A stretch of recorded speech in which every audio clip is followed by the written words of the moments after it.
নমস্কার, আমি বন্দনা। আমার কিচেনে আপনাদের সবাইকে স্বাগত জানাই। আবারও এসে হাজির হয়েছি কচুর শাকের একটি রেসিপি নিয়ে। এখানে আমি কচুর শাক খোসা ছাড়িয়ে টুকরো করে কেটে নিয়েছি আর জল পাল্টে পাল্টে পরিষ্কার করে ধুয়ে নিয়েছি। তবে দেখে নেওয়া যাক আজকের এই রেসিপিটি। সবার প্রথমে আমি কচুর শাক ভাপিয়ে নেব।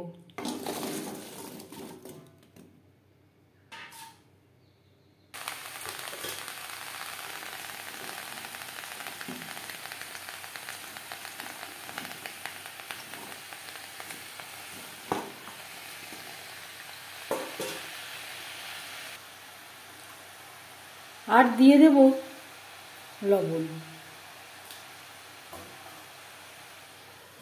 এভাবে ঢেকে দেব কমে আসা পর্যন্ত। গ্যাসের ফ্লেমটাকে অবশ্যই রাখতে হবে লো টু মিডিয়ামে, কখনোই হাইতে রাখা যাবে না। মাঝে মধ্যে নাড়াচাড়া করে দিতে হবে।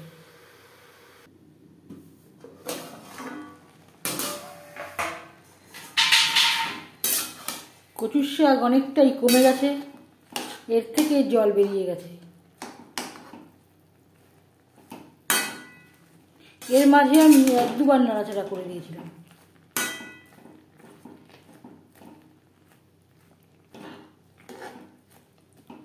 একটা ঝাঁঝরির সাহায্যে জল ঝরিয়ে নেব।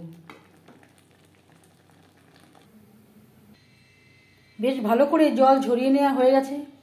এবার যাচ্ছি নেক্সট স্টেপে।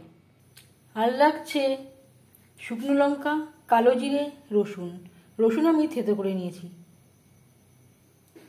আমি রান্নাটা করব সরষের তেলে। যেহেতু কচুর শাক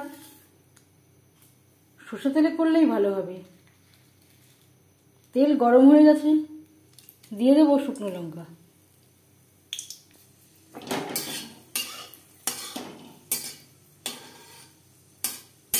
লঙ্কা ভেজে নেওয়া হয়ে গেছে, দিয়ে দেব কালো জিরে।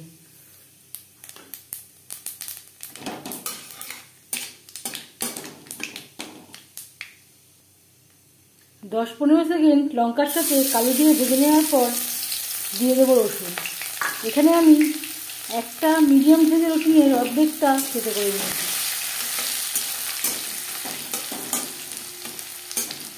এই সময় গ্যাসের ফ্লেমটাকে রেখেছি লো টু মিডিয়ামে।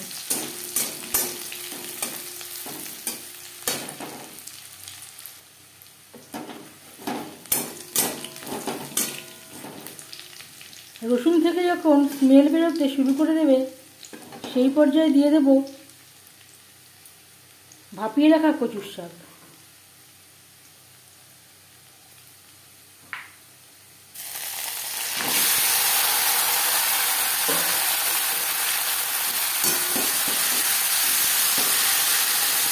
ফোড়নের সাথে কচুর শাক বেশ ভালো করে মিক্স করে দেব।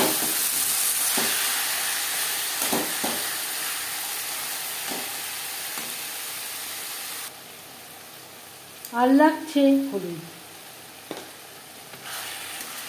শাকের সাথে হলুদ বেশ ভালো করে মিক্স করে দেবো। এখন আমি আর লবণের ব্যবহার করছি না, কারণ ভাপানোর সময় আমি একবার লবণের ব্যবহার করেছিলাম।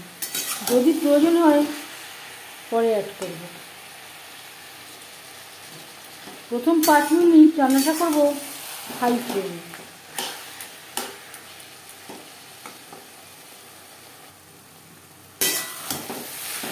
পাঁচ মিনিটের বেশি সময় হয়ে গেছে।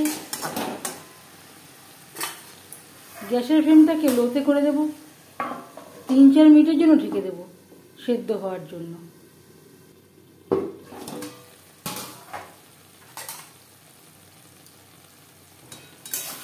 কচুর শাক বেশ ভালো করে সুসিদ্ধ হয়ে গেছে।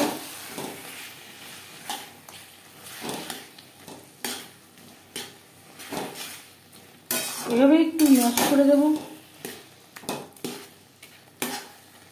হাই টু মিডিয়াম ফ্লেমে রান্না করে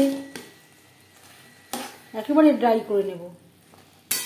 এইভাবে কচুর শাক রান্না করলে একটুও গলা ধরবার সম্ভাবনা থাকবে না।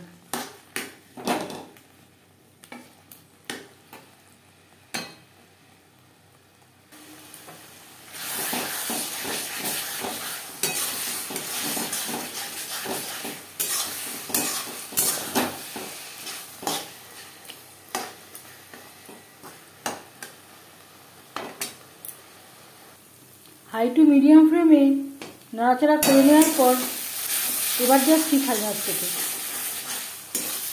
কচুর শাক ঠিকঠাক তৈরি হয়েছে কিনা বুঝবেন কীভাবে? যখন দেখবেন ঠিক কড়াই থেকে ছেড়ে আসছে আর পরিমাণেও অনেকটাই কমে গেছে, পুরো ড্রাই হয়ে গেছে।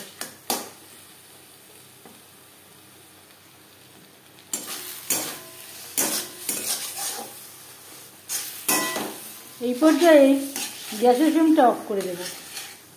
আপনারা চাইলে স্বাদ অনুযায়ী চিনির ব্যবহারও করতে পারেন, আমি আর চিনির ব্যবহার করলাম না।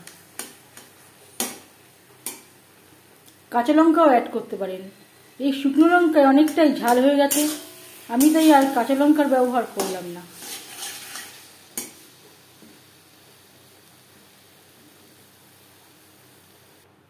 গরম ভাতের সাথে সার্ভ করার জন্য কচুর শাক রেডি। এই রেসিপিটি কেমন লাগলো অবশ্যই জানাবেন কমেন্টের মাধ্যমে।